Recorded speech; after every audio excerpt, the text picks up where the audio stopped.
Denise Williams, let's hear it for the boy. On Billboard on this day back in 1984 and on air back in 1984 in the US of A. It was our US correspondent, Rich Reynolds, who's now in the studio with us here in Spain. How you doing? That's right, baby. Good to see you again. Back in the studio.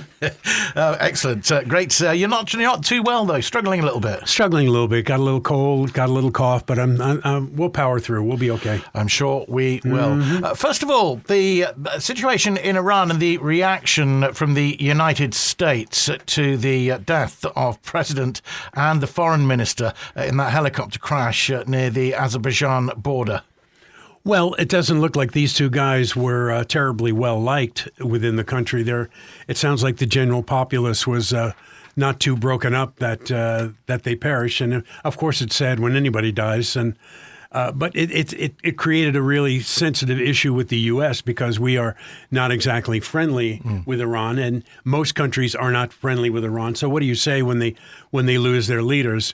So it'll be interesting to see how this is going to affect relationships between the countries. Probably not much, I would imagine. There was reaction from the White House, a news conference with the State Department spokesperson Matthew Miller saying that President Raisi was a brutal participant in the repression of the Iranian people for nearly 4 decades, involved in numerous horrific human rights abuses, including playing a key role in the extrajudicial killing of thousands of political prisoners in 1988. That was basically the response, saying that he has blood on his hands. Yeah, well, he jailed 19,000 protesters. 500 people were killed, as you said, 60 children during the Women Life Freedom protest. So, yeah, they're not a good dude. Not a good dude. Now, the concern, obviously, is about a vacuum. They've named immediately, an interim president, so hopefully that sort of thing might be avoided. And generally, reading through column inches that have been written since, it generally seems that perhaps things won't really change too much. There's a possibility that when we see elections for the Supreme Leader, the selections for the Supreme Leader a little bit later on, that might cause some friction in the country. At the moment, doesn't seem to be too bad. There's been some celebration on the streets in Iran, as well as people mourning. And apparently, if you're caught celebrating on the streets, you could be jailed. So don't be too happy with the way you feel. Just kind of keep it to yourself. But as long as the Supreme Leader is in charge and the president is basically a figurehead, somebody to blame, is the way I understood it. Yeah, I don't see anything changing much of anything. But the Supreme Leader is quite old, so we'll see. Things may change eventually. We will. Okay. Also on the agenda then this afternoon with the big stories out of the US. Finally, the ship that crashed into the Baltimore Bridge has been tugboated away. Is that how you say it? Tugged away. Right. 8 weeks it was sitting there. And, what also has been pointed out, that the crew has been on that boat the entire 8 weeks. They have never gotten off that boat. And there must be some reason for that. Well, I suspect there would have been some kind of inquiry. Whether that was going on board or not, I'm not sure. Yeah, I don't know. But they got all that steel off there, and they're starting to clear channels. So things are happening very, very slowly. The boat is going to be pulled away, or has been pulled away, at a rate of about 1 mile per hour. And I think it's already in port.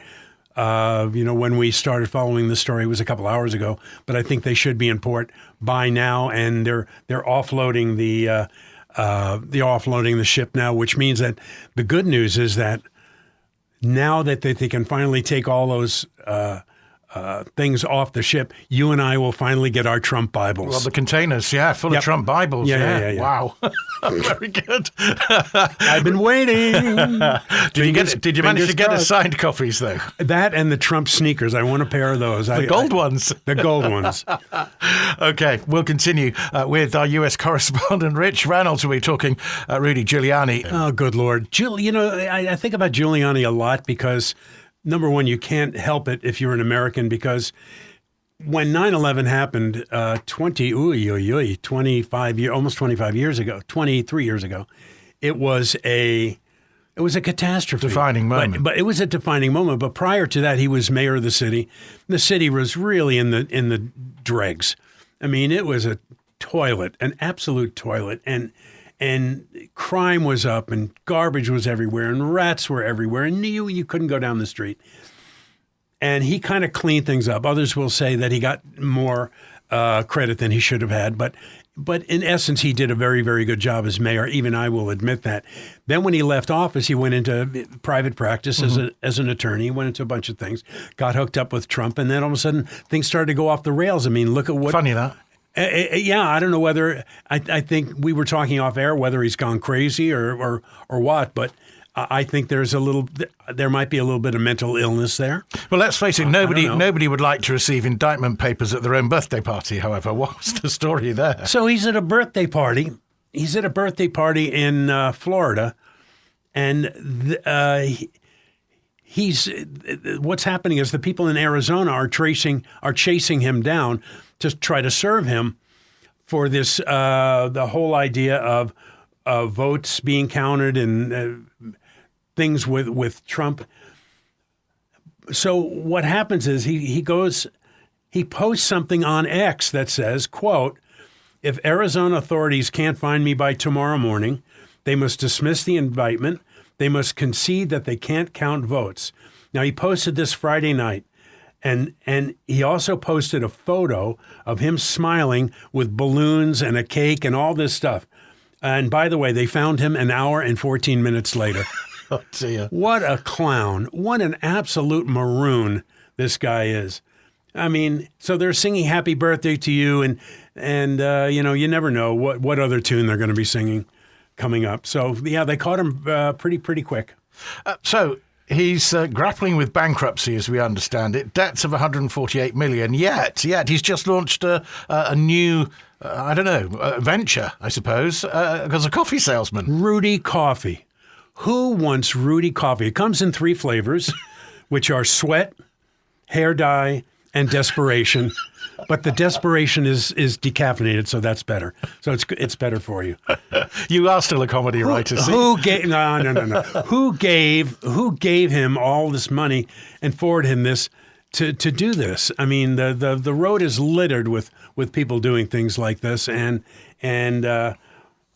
Rudy's going into the coffee business, and he said it's because I couldn't get a good cup of coffee. I couldn't find a good organic coffee, and what, in America? You cannot swing a dead cat without hitting a good organic coffee shop. Mm-hmm. They're literally on every other corner in the United States. It doesn't matter where you go. I love the Independent's introduction there. After being New York mayor, Trump lawyer, and criminal defendant, Rudy Giuliani is now trying his hand at coffee salesman. Oh my God! Good Lord! I mean, he hasn't sold his homes in Florida or New York. Last week, he got suspended by a powerful radio station in New York, WABC, which is... Well, if you talk about things that your radio station tells you can't talk about, you get sacked. Yeah, he had this. He had a show every day, and they said you cannot talk about the 2020 election being stolen. If you do, you will be sacked. He did, and he got sacked. And asked why. Excuse me. Yeah, and he asked what, and then he said, "No, what did I do? I didn't do anything." And by the way, this company, the station, is owned by Disney. Mm-hmm. Excellent. Yeah. All right, we've got there close to it. Let's do it. What's been going on at the Trump trial? Well, the Trump trial is kind of a mess right now because they finished up with Michael Cohen, which everybody knows, or anybody knows that's been following this even a little bit. Excuse me. Is Trump's fixer, the guy that wrote the checks. He admitted that Donald didn't know about. That he didn't know about. Never even heard of the guy. But and the whole time he was writing these checks with Trump's name on it. And the problem is that yes, Cohen was the guy doing all this stuff, but in doing so, he admitted under oath that he stole $60,000 from Trump, with Trump sitting there. He said, "I stole $60,000 from you. I hope you don't mind." And in the meantime, no wonder he hasn't got any money. Yeah, you don't have any money anyhow. So that happened, and I was watching a commentary by a bunch of American broadcasters who said, they said, You didn't know what to think. They looked at the jury because that's all that really matters. They said these people didn't know what to think. They said this guy's he's under oath. He's lying. He's a known liar. He was known for lying under oath before this. He's lied under oath before. We all know this. And now he says he's stolen money and he's embezzled money, and it's just a mess. And so the point was, the question was asked, how do you see this thing going next week? Because next week is when they're going to do final arguments. Next week is when the jury gets the case and they get to make a deliberation. And it looked like a slam dunk for the prosecution about a week ago. Because you're putting your hand up to your head going, oh my God, how could he possibly escape this? There's a feeling right now, because Cohen is such a known liar, that maybe Trump could escape all this. But nobody really knows. And he's not going to be called, is he, Trump? That's not going to happen. Oh, he thinks he would. He thinks he could do it. Matter of fact, he's gone public saying, oh, I'd be a really good witness. No. Well, if he thought so, he'd do it, but it's not going to happen, is it? No, nobody's ever going to. There were some fireworks, though, weren't there? The judge getting rather angry at one of the final... Well, Cohen was the final witness, wasn't he? And then Robert Costello was called. He was a criminal attorney who Cohen was going to hire, but... now he argues with all the time. Yeah, he gave him the stink eye. Yeah. That's what it was. He says, are you giving me... I think the phrase he used was the side eye. Yeah. Which I've heard before. I wasn't quite sure what that was. But so sitting in the box, and instead of answering the question, he looks at the judge and staring him down. And the judge says, are you giving me the side eye? Well, he cleared the court, didn't he, to actually admonish him? He did clear the court. Yeah. Now, what it was about, I have no idea. But he was a less than responsive witness. So I don't know what's going to happen. It's all part of the circus, you know. So ultimately, you're saying that nothing's going to happen here. He's going to get off. I'm thinking it could. I think he could get off, and if he gets off, then that's one thing. If he doesn't get off, it's going to take a while. I don't know how long it's going to take this jury to deliberate. They're supposed to start deliberating a week from this Thursday, and they could deliberate for as long as a week. So it's going to, in a couple of weeks, we're going to know what's going on. But I don't think it's a slam dunk anymore. I thought it was a week ago, but who knows? Plenty going on in the meantime with Mr. Trump and Mr. Biden. Trump floating the idea of a 3-term presidency at, get this, an NRA convention. So he goes to the NRA. National Rifle Association. Yeah, National Rifle Association, which used to be next to God in the country as far as being powerful. There are... What was the last number? We did a show about this a couple of months ago. There are more guns than there are Americans. Indeed. There are like 300 or 400 million guns in the country. A lot of people own guns. I am not one of them, but people do own guns. And what the NRA used to be before they were washed in all this scandal with the Wayne LaPierre, who was the guy who was running this, who also was embezzling money, and that's right. Now, a lot of embezzlers going out there. You and I need to start embezzling more. Well, we wouldn't have to work, would we? Okay. They've got the right idea. Oh, wait a minute. So the NRA, he went in front of the NRA and said, I'm your friend. I'm not going to make any changes in the gun laws. And stirred things up. And he said the audience started chanting that they wanted him to serve a third term. By the way, he hasn't even served the second term yet. Yeah. But they want him to serve a third, which is unconstitutional. It was for those people who are not American and listening to this. An American president can only serve 2 terms. That was put into operation by a constitutional amendment in the 40s after FDR. You know, FDR served. He was elected 4 times. Mm-hmm. As a lot of people know.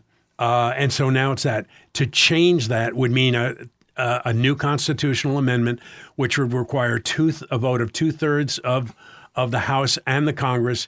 It's not happening. Okay. It's just not happening. So there's not going to be any third term. But but to me, the funny thing is 3 terms. He He has to win the second one first. He does. Yeah.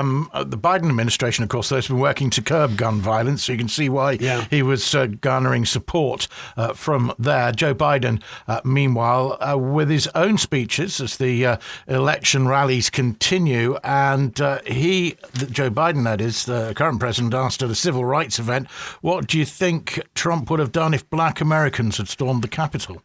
Boy, that caused a real ripple in the room. Mm. I mean, in front of 5,000 civil rights organizations, civil rights people saying, "Hey, if all those people storming the Capitol were black, what would you have done?" And I'm really glad he said it. I think he's going right at the heart of the matter. I think he has nothing to lose at this point.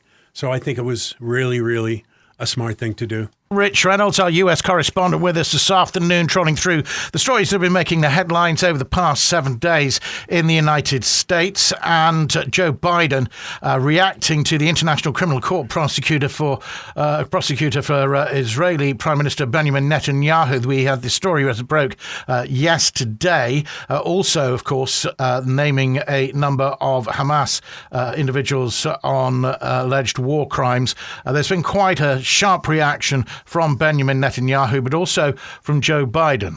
He basically says that what's happening in Gaza is not genocide. And, of course, he was talking at a Jewish American Heritage Month event at the White House. And it does seem that the administration's support for everything Israel shows no bounds. No, it doesn't. And as I've said before, we don't know where this is going, but the pressure on Netanyahu to do something is so intense right now. I don't know how he's going to survive this. I really don't. He seems to be the only one on his side of the bed, so to speak. But that support from the administration in the U.S. seems to be unwavering and looking like no signs of stopping either. Well, there are 10 times more Jewish people that there are in the States as there are Muslim people, and that's an actual fact. And so the pressure from the Jewish community is pretty intense right then for them to continue up loaning arms and providing arms. And providing aid. It's that's not going to let up. And that's been going on since 1947. It's not exactly there hasn't been a change.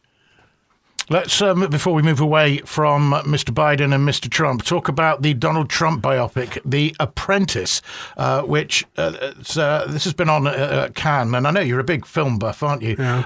But Ali Abbasi's film, which stars Sebastian Stan, presents a fictionalized account, which we should stress, a fictionalized account of an incident recorded in Ivana Trump's 1990 divorce deposition and since retracted.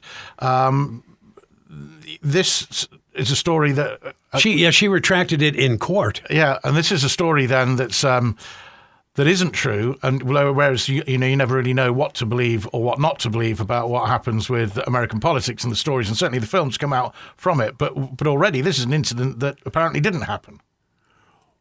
Right, but it's kind of based on that, so people are going to see it because of that. We need to point out and remind people this is Ivana Trump. Yeah. This is his second wife, the one who died and is now buried in his golf course. Buried in a golf course. It is so hard to believe. But this movie, it's called The Apprentice, and premiered at Cannes. Directed by an Iranian and Dutch filmmaker, and it's pretty damning of him, isn't it? It's pretty damning. Some of the scripts, some of the quotes are: she disparages him by saying, "You have a face like an orange. You're getting fat. You're getting ugly. You're getting bald," and then apparently he rapes her, and there's that. So it has come up in the it came up in their divorce settlement back in the mid-'90s. And at that point, she said, "Oh, no, I'm just kidding. It never really happened. And we were just playing around and things just got out of hand. And so it's off the hook." That doesn't mean it didn't happen. It just means that he was let off the hook. And so this movie is out right now. And once it clears can, it's going to be everywhere. The guy, here's the most interesting part of this. The guy that partially financed this movie is a key Trump donor. He thought This movie was going to be complimentary about pro-Trump film. Very pro-Trump. That's why he gave them, and I can't tell you how many millions he gave, but he was a major financier. A lot of money. A lot of money. Okay, so he gives it to this director, probably saw a bogus script. The guy creates this film, which is completely anti-Trump. And so now the guy whose money is in this film is talking about suing the distributors. He's suing the distributors for his own movie. Mm-hmm. Yikes. Yikes. There's been a little bit about Ukraine in the recent days in relation to NATO countries and armed forces of neighbouring countries could, said Volodymyr Zelensky, Ukrainian president, intercept incoming Russian missiles over Ukrainian territory. He said Russians using 300 planes on the territory of Ukraine. We need at least 120 to 130 planes to resist in the sky. Ukraine's waiting for delivery, of course, of F-16 fighters. And Zelensky said that if countries can't supply it straight away, they could still fly them from neighbouring NATO states and shoot down Russian missiles. I've not heard an immediate US response to this one, but it would have thought that after 2 years, if it was on the cards, they would have been doing it already. Yeah, that's right. I'm not really quite sure where this story is going, but he's doing a great job of being out there in front of it all. Much made this week, of course, about the fact that there aren't elections at the moment, but the Constitution says while at war, there isn't a need for elections. And actually, generally, the feeling we understand from Ukraine is that they don't need the distraction of elections whilst they're trying to defend themselves. Well, that kind of makes sense, but we know that and have read that after the invasion, he had a 90% approval rating, and now it's down to 65%, which is still pretty good. It's double what Joe Biden has right now, and that's the United States is a country that for the most part is at peace. We're supporting other wars, but we're our guys aren't and women aren't fighting around the world. But the key point is, I think they're smart in not upsetting the apple cart and getting rid of him and calling for elections right now. But it's going to be interesting to see what happens when this war ends and how it ends and what happens if there are Russians occupying the country. Is there going to be a Russian president in there who is a puppet for Putin? Depending on which way it goes, of course. Yep. U.S. Treasury Secretary Janet Yellen's been speaking today, actually. She's calling for Europe and the U.S. to stand together against Russian aggression, including finding a way forward to unlock the value of frozen Russian sovereign assets to aid Ukraine. We're hearing a lot about this. Europe been talking about perhaps just using the interest. Other areas talking about using those assets. And we're still not looking like we're seeing anything like a decision on that soon. Also making the headlines this week in the United States of America. He denied it. Big now news. He's admitted it. Diddy Coombs did it. Yeah, he did it 8 years ago. That's the thing. And that's why he's up apologizing right now. And he said he did it. And everybody has pretty much seen the video right now of him beating up his girlfriend. But that happened in 2016. And outside of the statute of limitations, he can't be prosecuted for it anymore. That's why he's coming out with a mea culpa video saying, "Hey, I'm really sorry I did this. It's inexcusable, blah, blah, blah." But he knows he's not going to jail because it's impossible. It can't. I mean, I'm sure somehow, somebody's going to come up with some charges against him. But right now, he's pretty bulletproof. Much was made, of course, from Sunday's meeting of international far-right leaders in Madrid. It included France's Marine Le Pen, Hungary's Viktor Orban appeared on video, Italy's Giorgia Meloni and Argentina's Javier Milei. Obviously, we've been hearing all about that on the last couple of days. But also the US hard right were represented there by Matt Schlapp, the Donald Trump ally. He chairs the American Conservative Union, and Roger Severino, the vice president of the powerful Conservative Heritage Foundation think tank. Important then, you would think, for them to send those high-level representatives to that meeting in Madrid at the weekend. Yeah, I'm not surprised at any of this. I don't know, and I'm not really up on Marie Le Pen's emphasis, what am I trying to say? I mean, how much clout she's got in France right now. I imagine quite a bit. It's grown, and she barely lost the election last time. Who knows what's going to happen this time? But there's no question that whole right-wing movement continues to grow. Whether they're following Trump's lead or following the Republican lead. It seems to be the case. But one can only hope that cooler heads will prevail, and that'll tone down. But you're right. So those are some pretty big names. Heavyweights. Yeah, pretty heavyweights to chime in.